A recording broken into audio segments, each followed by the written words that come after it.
Hello everybody and welcome back to Kerbal Space Program, where last episode we did a round of testing on this landing pad rover and it was surprisingly resilient.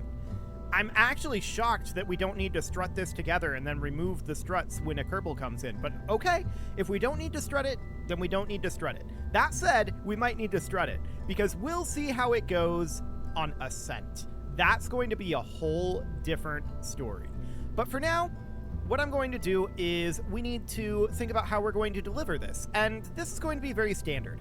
So I'm just going to do like a fuel tank adapter here, and then we'll adapt that up to 2.5 like this, and then we'll put in our 2.5 meter fuel tank here. There we go. And just like before, I'm going to overbuild this because I prefer having too much fuel over too little. I know that's shocking, but I vastly prefer that. So we're going to do something like this. There we go. And of course, that's going to need to have additional fuel tanks on it. So each of these is going to have a X232. We're going to do something like this and something like this. That should be approximately the same height anyway, even if it's not exact. I do see a little bit of clippage going into the wheels there. So let's go ahead and snap this into position. That's slightly better. Let's snap that into position as well, and then let's move this down one tick. There we go. That should be pretty ideal at that point. So now we need to check our staging here, right? This is going to happen, like, during this stage. But we do need a stage here. I'm going to move this here, and then we can get rid of that for now. Okay, so these are going to fall off first in this current setup. So if that's the case, then we need to run our fuel lines like, if we go into our fuel tank, we need to run our fuel lines like this, and then we need to run them in like that. So that's the way that these fuel lines are going to go. These fuel tanks need to go here, actually, if we're going to do it like that. These fuel tanks come off first, then these fuel tanks. Perfect. We, of course, need to have an engine here, and this is going to be a poodle. So something along... Why is center of thrust on? Okay. So we'll have our poodle be right about there, and then I'm going to do decouplers here. So we'll just do some... let's see here. We need to be under coupling. We need 2.5 meter decouplers here, so TD25s. And that'll be something like this. And then I'll toss in a little bit of fuel here for our main core. We're just going to do like a... We'll do a 32 for now, and we'll see what that feels like. We'll do the rest of this stack here in a moment. But we need a TD25 decoupler here. I'm going to duplicate this one, put it right there, and yeah, we could definitely... I want to have these be at about the same level here. So we can definitely have this... Well, actually, let's hold off on that. I want to check to see what this is going to look like once we get the big orange tanks in. So let's put a big orange tank in here, and then another one. These are not currently orange. Let's get that switched, and we're going to need to move this up, obviously. Hang on, that's not the root part. This is the root part. There we go. So we'll move that up. This is going to be a mainsail down here, most likely, unless we wanted to have, like, quad vectors, but I don't think we've got the mast for that. Let's put in a mainsail for now, and we'll see what that feels like. This is probably going to be really weak once the SRBs fall off, and that is normal for this design. So we'll put in some Clydesdales here, and the question is, what's that height looking like? It's actually fine. Okay, so we'll put this in here. There we go. And of course, we need to strut this, but we could actually put some additional fuel right here, and I'm going to do that. I think that's going to be like a 16 and an 8. Yeah, that's about right. So I'll put in an orange tank there and there, adding a little bit of extra fuel. Now, staging is going to be a bit of an issue, for sure. So let's see here. That's that core. We're going to need these two to be simultaneous here. So then that goes away. This fires. Wait, that's the mainsail. The mainsail needs to be down here. This engine needs to fire here. And that should be relatively correct staging, but this is not going to separate correctly. And that's something we'll need to handle. The real question is one of timing at this point. So if we have these struts be down here like this. Now this can't be detached right now. I'm going to have this be a radial decoupler rather than having this be docked into place. I think that'll work a lot better. We've got an attachment point right here. It's absolutely fine. So I'm going to use a TD12 decoupler? Nope, needs to be a little smaller. This needs to be a TD06 decoupler. So put the TD06 right there. I expect joint weakness here, but we'll test it. So let's put in a structural connector from here to here. I want to make sure that we've got nice and solid connections there. So something about like that. And then we're going to probably want to have some structural connections from like here to here, ideally. And then I'm also going to run some from here to here. And we shall see if that is sufficient. Well, it's not. It's definitely not. I want to strut these together up at the top like this. And we're going to need to do it on this side as well. And then I want to strut these inward to the center core like that. And then we're going to need to do that on this side as well. So that'll be something about like that, approximately. So we're going to need separatrons on this, absolutely. We could strut these together out here, and I kind of want to do that. There we go. Something about like this. Now, what's our thrust to wind? 1.52. That's not awful. Okay. Well, we'll have to see how this thing flies. The real question is timing between these between these fuel tanks burning off and the SRBs burning off. And of course, we will need separatrons. So let's go ahead and do that now. So I'm going to put in some separatrons here. All of these separatrons are going to go into stage 4 here. So let's just go ahead and rotate this to be like this. I'm going to do 1, 2, and then I'm going to do 3, and then I'm going to do 4, about like that. And then, of course, we're going to need to do this on the other side of the tank as well. So 1. I want to put this here. 2, 3, and 4. Again, we want to form a bit of a Korolev cross here, so we're putting more thrust at the top. So we're going to do the same thing over on this side. 1, 2, 3, and 4, about there. It doesn't have to be perfect. And we'll do the other side here. 1,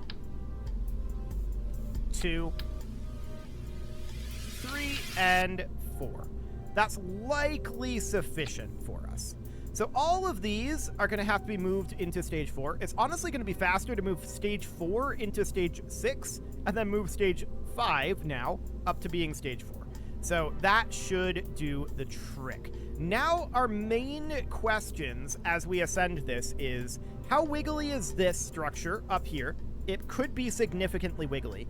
How does our separation go, and what's our timing like? So let's do a simulated launch here and get those questions answered. It's a very, very similar rocket to what we've been building for all of these launches, and it should theoretically perform just fine for this launch, but there are definitely a few lingering questions here. So let's run a quick simulated launch here. We could do a MechJeb launch, and that may not be a bad idea, actually. Aerodynamics are an interesting question, but look at how wiggly that is. So let's go ahead and run a MechJeb launch here, and I don't really care about any of this. I don't want that inclination, but whatever. This is all relatively fine. Don't skip... We're not going to get to the circularization, I don't think. Go ahead and engage this autopilot. And we're going to lift this thing off, and we'll see how it goes. So we immediately do see some wiggling going on up here. That may be far worse once we start our gravity turn. So we'll see how that goes. I also want to, of course, be checking in... Oh. Didn't run a fuel line. That would help. Let's pull this back. Yeah, there's no fuel line there, so we're not pulling from the outer shell to the center core in these tanks. There needs to be a fuel line, obviously. Okay, let's do this and this. Okay, there we go. Now there's a fuel line. Now the fuel will flow as expected. We could have done it manually, but that would have been a lot of work, and there's not much point when we're going to want to put in the fuel line anyway. Almost certainly. Fuel lines weigh almost nothing. There's no real reason not to use them. Okay, so let's get this launched again. And 422 kilometers is a lot of kilometers. Let's set this down to like 120. Give ourselves a bit of a realistic sort of launch here. I didn't notice huge amounts of problems with the wiggling here, but we'll see. So we can see this time we're actually utilizing the fuel. Looks good so far. And we'll see what runs out first. So our vertical ascent is proceeding, as we would expect. And we are now beginning to gravity turn a little bit. We will see if aerodynamic forces cause us problems with the lack of struts up top there. But that hinge might actually be capable of counteracting the worst of the effects. So far, it's looking surprisingly good. Very robust.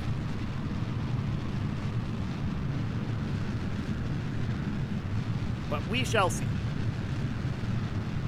Looks like we're going to run out of solid fuel significantly before we run out of liquid fuel in the side tanks. So we might be carrying some extra weight for a while. The question is, how long of burn time is that really going to be? And what's our thrust to weight going to look like? It's not going to be pretty, I can tell you that. But we are at 2.79 right now. So that's interesting. What's our apoapsis and periapsis looking like? Okay. Well, it's going to be a little spicy, for sure. We'll see how long we carry that extra weight. If we carry it too long, I'll just slap in a pair of detachers there. Decouplers is the term. It's definitely taking a while, so that's understood. Our SRBs are going to be gone very shortly, and our apoapsis is already pretty up there. Okay, so that definitely caused some wiggling when those engines turned off.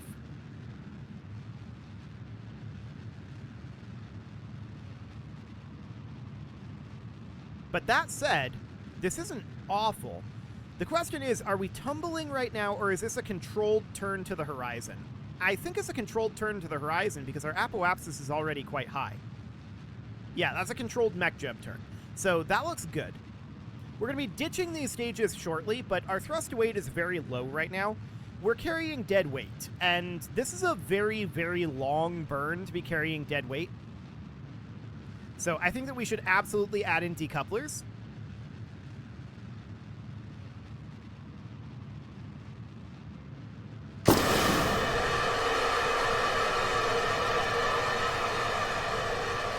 Okay, away they go. Now, the question is, what's our thrust to weight now? The answer is 0.66. So we see our time to apoapsis is currently ticking down. We are definitely weak on this stage, which we fully expected. That is not at all surprising. MechJeb has deployed our solar panels, which we're probably going to want to consider having additional solar panels at some point and maybe not deploying those ones. We'll see.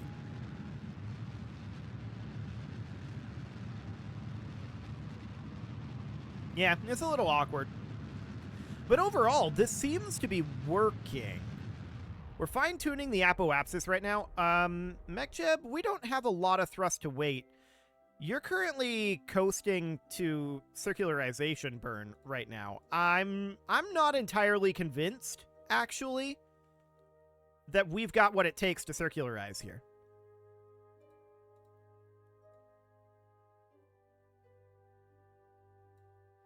We definitely need to be burning, like, right now. Okay. We actually do have what it takes to circularize, but only barely. We technically started this burn slightly early, but it doesn't really matter all that much. Yeah, I think targeting a higher orbital altitude would be safer considering our low thrust to weight. But also, ditching all that dead weight earlier would be very, very good. That's for sure. There's absolutely some significant wiggling happening over here. The hinge is counteracting some of it, but it's definitely wiggling. That's for sure. So this does make it into orbit. The question is, do we want to graduate this test flight up into a real flight at this point? Well, no, because we're still missing our communications module. We definitely need that. And I'm not 100% convinced that we want to go with this solar panel model because, yeah, we're going to be... If we're in the wrong orientation here, we're not going to get sunlight. So that's a problem as well. At this point, I'm convinced that this thing can make orbit. It's a lot of wiggling up here.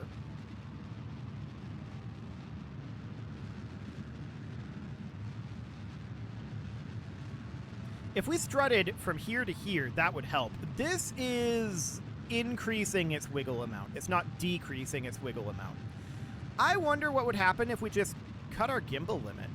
Would that solve the problem?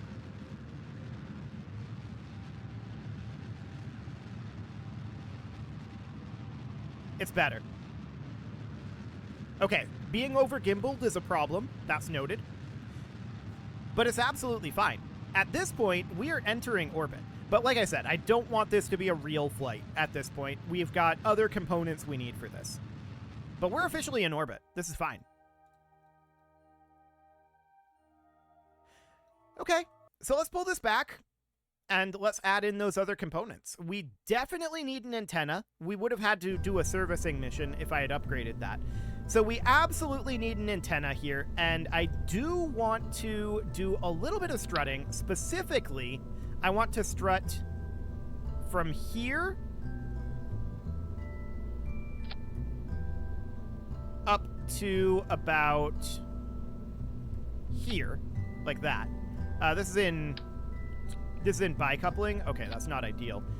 Something kind of like this. So we have some struts there, keeping this together.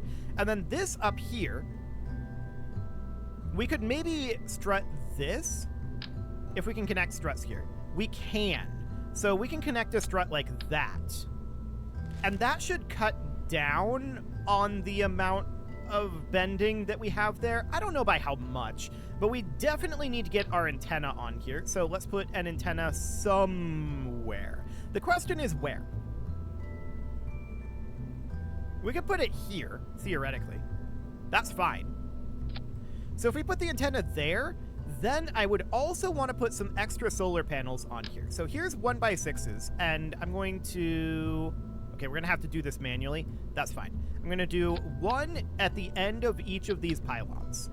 So this way, no matter what orientation we're in, we should be able to get sunlight because we definitely don't want to be reliant on just these two solar panels, which are very likely to be blocked from sunlight at a certain point and doom this thing to obscurity. That would not be ideal. So the other thing that we need to do, of course, is we need to pop these off and we need to put in decouplers here. Now this is going to cause us to have to switch around our setup on our separatrons. So that's understood. I'm just going to do that. We're going to put in this guy here. I'm going to put in this guy here. That's on the wrong side. It goes over here. Now I'm going to move the separatrons here to be up on this side, like that. And then I'm going to duplicate them, and I'm going to put a second separatron on this side, like that. I'm even going to put a third. Like this. So we're going to duplicate and duplicate again. Once again, I want that Korolev cross. And the Korolev cross is really only a thing for the Clydesdales. I don't care about the Rockomaxes. To be honest, the Rockomaxes maybe don't even need the Separatrons, but the Separatrons will make them a lot safer. Let's actually take them down to a single Separatron, though. I don't think we need these Separatrons, and let's make this one more centrally located. It doesn't have to be perfect, just place it out and away, right? So we'll just do something kind of like that. And then I'm just going to snap these into place here, so that they have a fairly consistent uniform height. This one's a little too high. So that one goes there. And I don't think we've snapped these, have we? Yep, we have. Okay, cool. So that seems relatively good, and this one's facing the wrong way, isn't it? It absolutely is. Okay, we'll get that rotated around, and that should be good.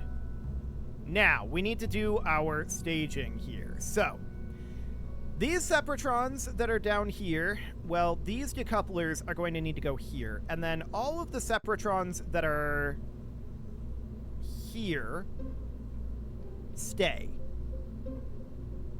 Which makes this awkward to move these. We're going to have to go from here down. And it's going to be something kind of like... Yeah, this is fine. This is fine. We just need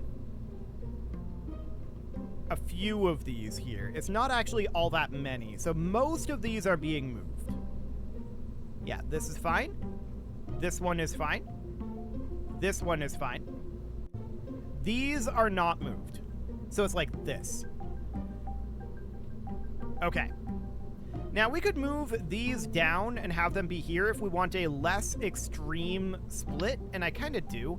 I'm going to put it here instead, so basically right at this halfway mark, or approximately right at the halfway mark there. Okay, something about like that.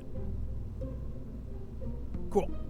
So now at this point, let's double check our staging, and I think we're ready to launch this thing for real. Just double checking all of our staging here. This is all looking good. Up this way, we've got that, then we've got, okay, that does not happen at that time. We should definitely have this stage happen up here in a separate stage. No doubt about that. And then that launch pad, yeah. This is all good. Okay, so let's go ahead and save this. And I'm just thinking whether we're wanting to put a cut in first or whether we want to launch this. It's kind of dicey looking at the clock here. I think we can get away with a launch. So let's go ahead and do that. So let's get out here. I'm going to mech jeb this launch, I think, just because that gives us a nice even gravity turn. And I don't want to have any, like, I don't want to have any wild gyrations happening here, right? So let's set our orbital altitude a little higher. I'm going to target 250 for the orbital altitude because we know we have low thrust to weight. That'll give us a lot better situations there. Do we want to auto-deploy our solar panels and antennas?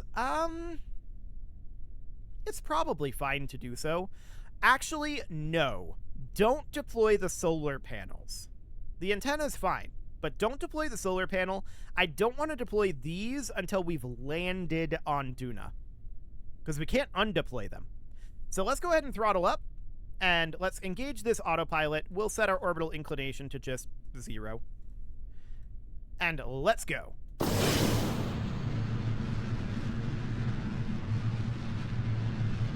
By the way, this is not a simulated flight at this point. I have zero real concerns about this unless some change that I made here creates a big problem, but I don't anticipate one. So this is an unsimulated flight, and what happens, happens. We'll see. We're definitely seeing a little bit of spiciness in our turn here. But with an orbital altitude of 250, we should have plenty of time at this point. And do we need to skip circularization? Honestly, no. We can have it circularized. It's going to do the same exact thing I would do, just slightly more accurately, probably. So that sounds absolutely fine for now. We do see a little bit of gyration picking up over here as we punch through the atmosphere. I do expect that to dial back, but I'm going to gimbal limit this guy down to 10%. Now, we still have full gimbal on the SRBs here, and that's going to be our primary control surface at this moment. So that's noted. Of course, these tanks are going to be detaching at a different time than these SRBs at this point. So we're going to be carrying less weight, and there's definitely a little bit of sway occurring, but for the moment, this seems okay. Now, MechJeb is not auto-staging. I'm manually staging these. Gyrations have definitely slowed. We're in a much better state there. We've got some heat building up, but our SRBs are going to burn off very shortly here.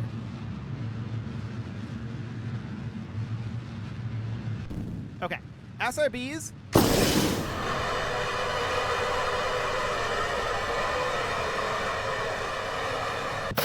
Are out of here. That was almost a problem there. We almost had an issue with that, but we didn't. It's all good. And at this point, my question is, are we okay with the gimbal limit being at 10 in the atmosphere here? I think we are. This turn feels very under control. So for now, I want to check our apoapsis, although MechJeb will handle our apoapsis. That looks fine for now. And we're going to be ditching these fuel tanks shortly. We have not touched any of this fuel in our center core yet, remember. So our orbital speed is decreasing at this time. Our time to apoapsis is going down, but we should be okay. Ooh.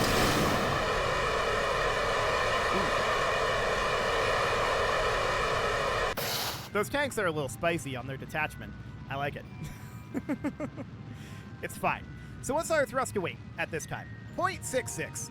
That is not ideal, but our orbital velocity is increasing. We see time to apoapsis is going down at this moment. 2 minutes to apoapsis, but we still have another 50% of our apoapsis to raise. So that's looking fine for now. I'm going to turn our brakes on. I just don't want these wheels free spinning. It'll be fine. Okay. So at this point, our thrust to weight is up to 0.7, which is not a lot, to be sure, but we're just burning pure horizontal at this moment, and that's exactly what we want to be doing. Unless our time to apoapsis gets too low. For now, it's fine. So that looks okay for the moment. We're up to 0.74 thrust to weight, and that's something, anyway. I don't know what, but it is definitely something. I do want to extend these solar panels. They are retractable, and they should be absolutely fine for getting us some amount of electric flow. It doesn't need to be a lot, just a little. And yeah, there should be no attitude that we can have here that fully blocks these solar panels, in theory. Okay, so we need about another 600 meters per second to make our way into orbit, and that's looking great at this point. I'm looking at our time to apoapsis. It is holding at 1 minute 35. So I don't think we're going to have to pitch up. Yeah, there we go. T-minus 136. We made it to orbit. So that's absolutely phenomenal. We just burn here until our orbital altitude is at 250 kilometers. Our apoapsis is at 250. And MechJeb will handle that for us. So that's all absolutely perfect at this point. And then we'll just do our circularization up there, and MechJeb will handle that too, but it's just a prograde burn at the apoapsis until the apoapsis and periapsis are the same, right? It's not complicated. So we're currently about 400 meters per second. I think 300 meters per second from orbit. Somewhere around there. But that apoapsis is going to start going up very, very quickly here as we break 2 kilometers per second orbital velocity. That's looking good. Thrust weight is at 0.95. Everything is looking great here. I think we're going to have to burn a little bit of our 4 tanks for our 4 interplanetary tanks here for orbital insertion, but we'll see. We don't have a lot of DV left in our center core. But that apoapsis is getting very close to 250. We're going to be fine-tuning apoapsis now. There we go. And perfect. And we can see 101.4 to get into orbit. Technically, this has all of it. Beautiful. So we're currently coasting to the circularization burn. It's currently trying to lock to node and get us turned. And this turn is going to be very slow. So I'm going to physics warp as we turn. And we can see this burn is only a 10-second burn. Yeah, we definitely are absolutely fine getting to orbit here. Raising our orbital altitude target is, I think, the right call. This is actually pretty much perfect. Spot on what we wanted. So that looks great. No problem whatsoever there. Let's get ourselves into orbit, but it is time to put a cut in here. I'm going to disengage this autopilot. It is time to put a cut in here, so I'm going to go ahead and do that, and next episode, we're going to do this burn to get ourselves inserted into orbit and make our way on out to Duna. You can leave your offerings to the engagement gods in the form of likes, comments, subscribes, and bell ringings, and you should be on the node, thank you very much. And a very special thank you to all of the channel members for making this video possible, including ALS Gamer, Dark Horse, Ethan Feldman, Upper Cumberland Gamers, Nick Smarty, Dimitri H, Punching the Microphone, The Lounge STL, Rornaz, and all the rest. And of course, you. Thank you for watching. If you'd like to support the channel, you can click the join button down below the video, and as always, I will see you all next time.